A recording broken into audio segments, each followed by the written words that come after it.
G'day everyone, my name's Craig Wickham from Exceptional Kangaroo Island. Really pleased to be part of Live from Oz. We're coming to you from the north coast of Kangaroo Island, a place called Stokes Bay.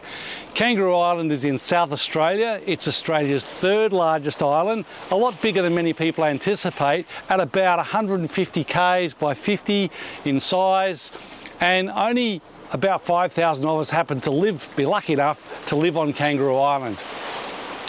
Our job, Exceptional Kangaroo Island, my family and our team have been sharing the best of Kangaroo Island for nearly 30 years. So what's Kangaroo Island got to offer? With a name like Kangaroo Island, you'd hope kangaroos. Yes, of course there are. Kangaroos, wallabies, koalas, bandicoots, sea lions, fur seals, dolphins. Our bird list runs to about 260 species, so there's plenty there. We've got a really productive community, sheep and cattle farms, cropping, wine, honey, olives for both the fruit and olive oil. So that's another reason to come and visit us. And also that creative community continues with our artists. We've got over 400 artists who call Kangaroo Island home. So involved in visual arts, sculpture, painting, all sorts of stuff. So part of our role is really to showcase all of that. So small group and private touring. We get out there in the bush, four-wheel drive based tours, and we share good food and wine along the way, so as much of that as we can source right from our community members. So we know who made the wine, who baked the bread, we know where the cheese came from. It's all really about giving a taste of this wonderful island community, which is my home. Now, Stokes Bay, where we're standing, is one of the most popular beaches on the island, and looking around, it's pretty rocky. Why would this be a popular place? Well, there's a secret part to it which I'm going to show you. And before that, I just thought, given the size of the island so big, we just went around earlier and just captured a few experiences which I'm now going to show you. So we're at a place called Duck Lagoon, which is on the Cygnet River, which is the largest river valley running through Kangaroo Island. This is a reserve. We often bring people through here to have a bit of a look because there's a lot to interpret. There's some of our farming heritage here with the ruins of an old farm, all the farm implements there, and some old buildings, and able to sort of tell a little bit of a story of our early farming history. But also across this side is a eucalyptus oil distillery. So this is one of about 40 we had on Kangaroo Island. It was one of our first industries, and there's still one of those in operation, but this is a ruin of one of the larger ones which was operating. It's also typical of Kangaroo Island. There's evidence of animals wherever you go. Right underneath my feet here is a pretty large digging from an echidna. So echidnas, short-beaked echidnas, they wander all through, and because we're along the river here, there's bigger trees, and this is habitat for a lot of birds, but also koalas. Koalas were introduced to Kangaroo Island as a conservation measure back in the 1920s, so about 100 years ago, and they've done so well here that they actually have to manage the population. We've found a little female here. It's a bit hard with an iPhone to get a good look at it, but we've set up the big camera, so let's check out, have a bit of a closer look. And if you look at closely at the female there, she's got a red-orange tag in the right ear, and that says that she's been sterilised. That's part of the management of the population to keep the numbers down, because we were getting a lot of areas being impacted by overbrowse from the koalas. There's an international code for wildlife tagging. Males get tagged in the left ear, females in the right. That's how we can remember it, because the females are always right. So I can remember that. So this little female is doing what koalas do best, which during the day, that's having a bit of a snooze.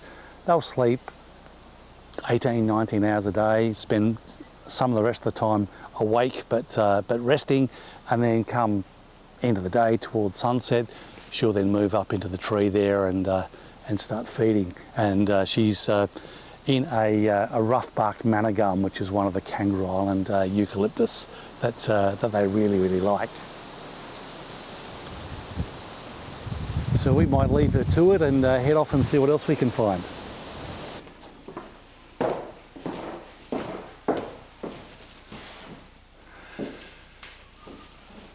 So Kangaroo Island's more than just landscape and wildlife. There's a whole lot of farming going on here, fishing, there's olive groves, there's honey, there's even some wine. So right now we're at Islander Estate Vineyard at their cellar door and want to introduce you to my mate Yale. Yale, tell us your story. Hey Craig, how you going? Good, man. Good. So we have a little tasting room here in Signet River, and we grow our own fruit out on Barcott Road, about 20 k's from here. The vineyard was established by my partner, a Frenchman named Jacques Leton, 20 years ago. And we focus on these elegant French-style wines made here on Kangaroo Island. Awesome. And what sort of varieties do you grow here? So we grow a number of varieties, but our flagship white is Semillon. We have a little bit of Chardonnay in the mix, Sauv Blanc, and then on the red side, we focus mostly on the French reds. So we have Cabernet Franc, Cab Sauv, a little bit of Shiraz, and Grenache as well. And I've tried plenty and it's really good. Now, you might notice that Yale's got a very, very finely tuned Australian accent. Australia. Yeah. What's all that about? Look, my wife and I, Maren, we decided that Australia's a pretty special place, and we thought that Kangaroo Island would be the perfect place to raise the kids. So about 10 years ago, we sold up shop in America and decided to make the big move. And fantastic. Haven't looked back. Good work. All right, mate, we've got a bit on today. We're going to keep moving, but we'll come back for a glass later. Fantastic. See you later.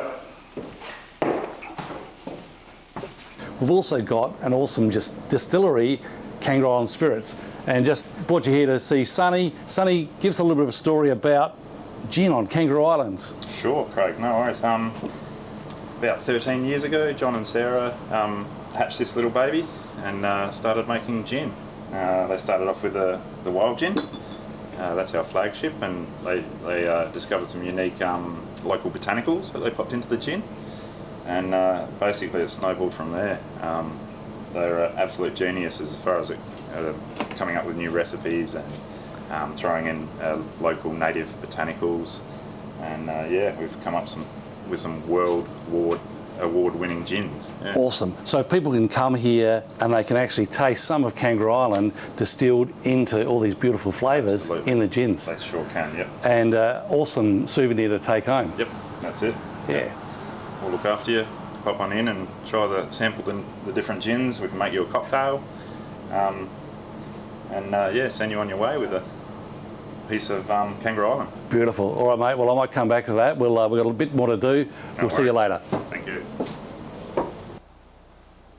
So now we're up on the north coast of the island at a place called Snellings Beach. A really favourite place of mine. This is where I grew up as a kid. My family ran a farm here, had a farm out the back, ocean out the front with an awesome beach. It's probably one of the reasons why I chose to stay and share the island with guests. Got plenty more to see. Come, let's go check it out. We've come across a group of the namesake kangaroos. Kangaroo Island was called Kangaroo Island by Matthew Flinders and his crew way back in 1802, because it's the first thing that they had for lunch. He wrote, "In gratitude for so seasonable a supply, I named this southern land Kangaroo Island." It's been called Kangaroo Island ever since.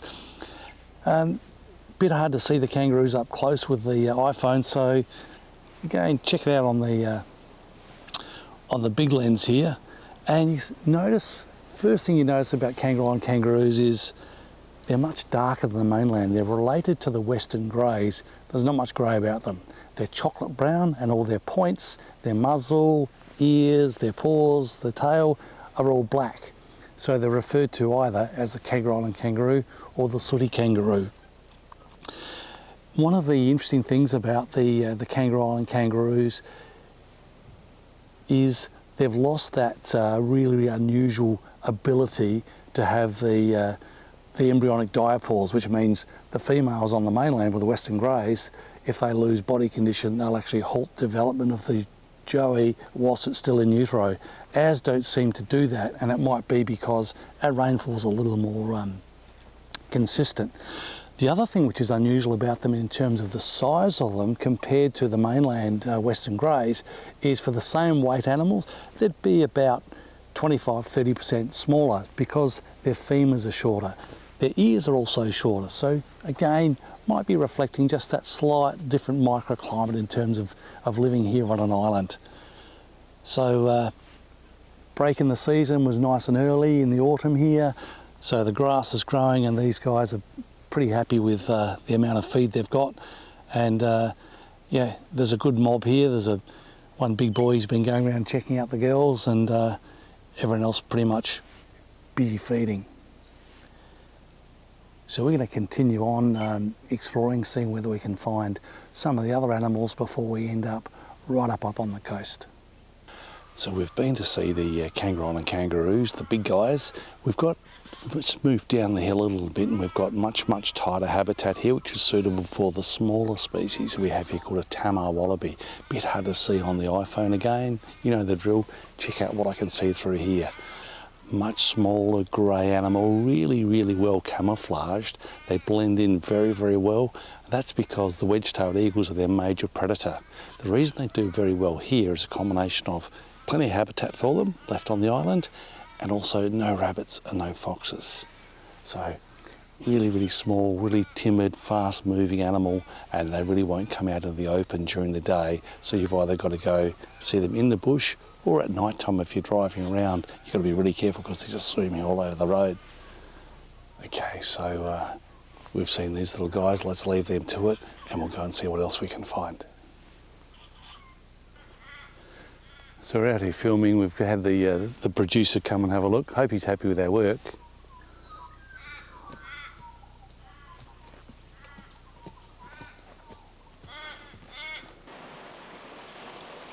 So how good was that? Just a little bit of taste of what Kangaroo Island offers. And remember, I promised you that secret beach. So getting there is a little different, and there's a bit of a story which I'll share with you on the other side. But I'm going to let you go first and explore. It's a bit of an adventure to get there, and a bit of local knowledge pays because the tide makes a difference. We've come here and it's close to high tide, and I'm going to get wet feet taking you through there, but hey, it's an adventure. I'll let you go first. See you on the other side.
I'm right behind you.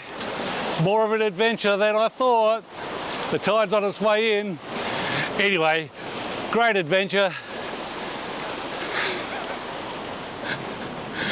we've set up a little bit of hospitality, and it looks like some of the locals have come and joined it before. This wasn't the plan, but the seagulls have said, hey, that looks awesome. Hey, get out, that's not for you. That's for our mates live from Oz.